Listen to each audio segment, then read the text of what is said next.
अधिक माहिती घेऊया आपले प्रतिनिधी भारत गोरेगावकर यांच्याकडून। भारत, तुम्ही देखील ऐकलं असेल महेंद्र थोरवे नेमकं काय म्हणाले। जोवर आरोपीच्या मुसक्या आवळल्या जात नाही तोवर मात्र मृतदेह स्वीकारणार नाही, अंत्यसंस्कार करणार नाही। कारवाई कुठपर्यंत करण्यात आलेली आहे? लागे मॅडम, आपण जर खोपोलीच्या या हत्या प्रकरणामध्ये आता खोपोलीचे स्थानिक आमदार शिवसेनेचे महेंद्र थोरवे यांची जी लोकशाहीला दिलेली प्रतिक्रिया ऐकली तर आता त्याच्यामध्ये आणखीन एक धक्कादायक आरोप त्यांनी थेट केलेला आहे।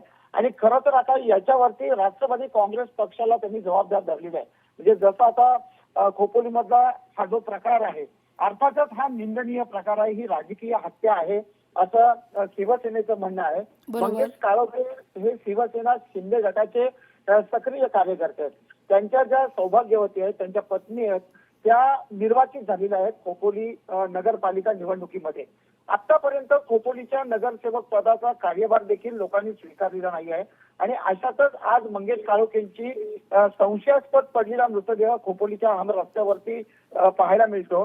त्याच्यानंतर मात्र शिवसेनेने यामध्ये उसळ घेतल्यानंतर ही राजकीय वैमनस्यातून झालेली हत्या आहे असा थेट आरोप केला होता। या प्रकरणाचा सखोल तपास खोपोली आणि रायगड पोलीस या ठिकाणी प्रामुख्याने करतायत। परंतु महेंद्र थोरवे जे स्थानिक आमदार आहेत त्यांनी थेट आरोप केलेला आहे। ही गंभीर बाब आहे की ही हत्या राष्ट्रवादी काँग्रेस पक्षाने घडवून आणलेली आहे।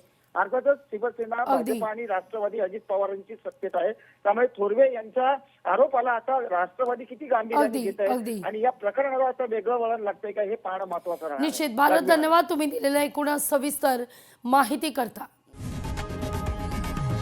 लोकशाही मराठी ऐका, पहा, जागरूक रहा।